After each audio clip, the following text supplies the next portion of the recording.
नमस्कार दोस्तों, मेरा नाम है आशीष राठौर। शुरू करते हैं आज की वीडियो। आज बात करेंगे ऋषिकेश कर्णप्रयाग रेलवे प्रोजेक्ट के बारे में।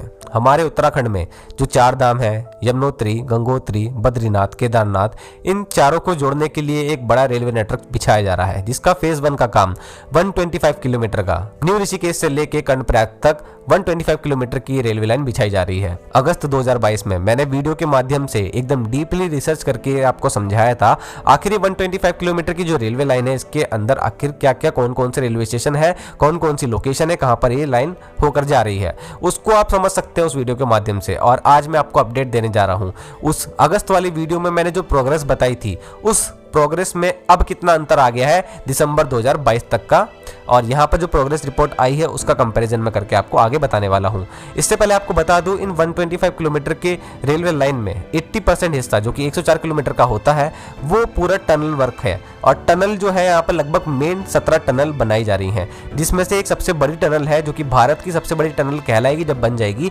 देवप्रयाग में 14.7 किलोमीटर की रेलवे टनल LNT के द्वारा बनाई जा रही है और उन्नत टेक्नोलॉजी TBM मशीन के द्वारा बनाई जा रही है, जिससे कि एनवायरमेंट को भी कम से कम हानि हो टनलिंग के वर्क के टाइम पे। और एक आपको और बात बताता हूं, इस प्रोजेक्ट में टनल नंबर 12 जो कि रुद्रप्रयाग के खांकरा और नरकोटा के बीच में बनाई जा रही है, ये एक पहली टनल है इस प्रोजेक्ट की। इसकी एस्केप टनल और मेन टनल का दोनों का ब्रेक थ्रू हो चुका है और 1.98 किलोमीटर की ये लंबी टनल है।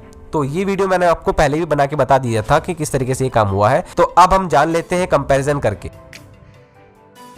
लैंड का एक्विजिशन हो चुका था। 8.7 किलोमीटर का टनल का वर्क कंप्लीट हो गया था अगस्त में, और अब मैं आपको बताता हूं चेंज कितना आया है। अब 83 किलोमीटर रेलवे टनल का काम कंप्लीट हो चुका है। ब्रिजेस की बात करें तो यहाँ पर 17 मेन ब्रिज हैं, जिसमें से 2 ब्रिज का काम कंप्लीट अगस्त में हो गया था। अभी भी 2 ब्रिज का ही काम कंप्लीट हुआ है, लेकिन 3 रोड ओवर ब्रिज का इंक्रीमेंट हुआ है।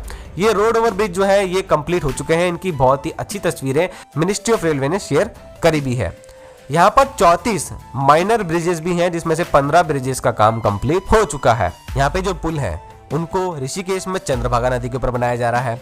लक्ष्मौली, श्रीनगर, गढ़वाल में अलकनंदा नदी के ऊपर पुल बनाए जा रहे हैं, और देवप्रयाग में गंगा जी के ऊपर पुल बनाए जा रहे हैं। 2025 तक इस काम को कंप्लीट करने की डेडलाइन रखी गई है, और ओवरऑल जो प्रोग्रेस है निकल के आई है अब दिसंबर 2022 तक, वो आई है 33%। मैं तो यही आशा करूंगा कि 100% काम जल्द से जल्द 2025 तक की जो डेडलाइन है उसमें कंप्लीट हो जाए, क्योंकि ये प्रोजेक्ट सिर्फ फेज 1 है। ये यहाँ पे इस प्रोजेक्ट को आगे और भी एक्सपेंड होना है, और उसके साथ में इसको इंडो चाइना बॉर्डर तक भी जाना है। उत्तराखंड में इंडो चाइना बॉर्डर शेयर होता है, और वहां तक इस प्रोजेक्ट को ले जाना है, जिससे कि चाइना का जो वहां पर प्रसार बढ़ रहा है उसको टक्कर दी जा सके और हमारी मिलिट्री को हेल्प करी जा सके।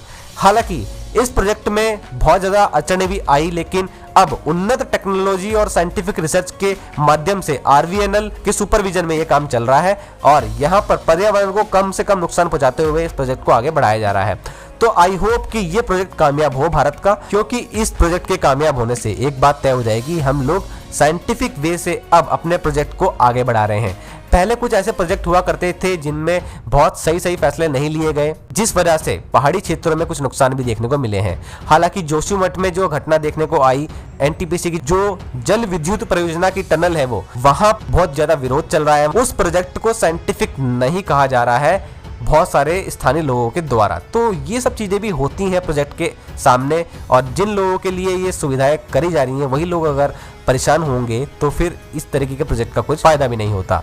तो आई होप कि हमारा रेलवे प्रोजेक्ट जो है वो काफी अच्छी रिसर्च और अच्छी TBM मशीन्स के द्वारा आगे बढ़ रहा है। हम तो यही आशा करेंगे इसमें कोई ऐसी अड़चन ना आए, और वहाँ पहाड़ के क्षेत्र के जो लोग हैं वे इस रेलवे लाइन का आराम से फायदा उठाएं, और उनकी दिनचर्या में भी इससे कोई फर्क ना पड़े। तो आज के लिए दोस्तों इतना ही। ऐसी वीडियोस आती रहेंगी आगे भविष्य में भी। आप चैनल को सब्सक्राइब करना मत भूलेगा। वंदे मातरम, भारत माता की जय।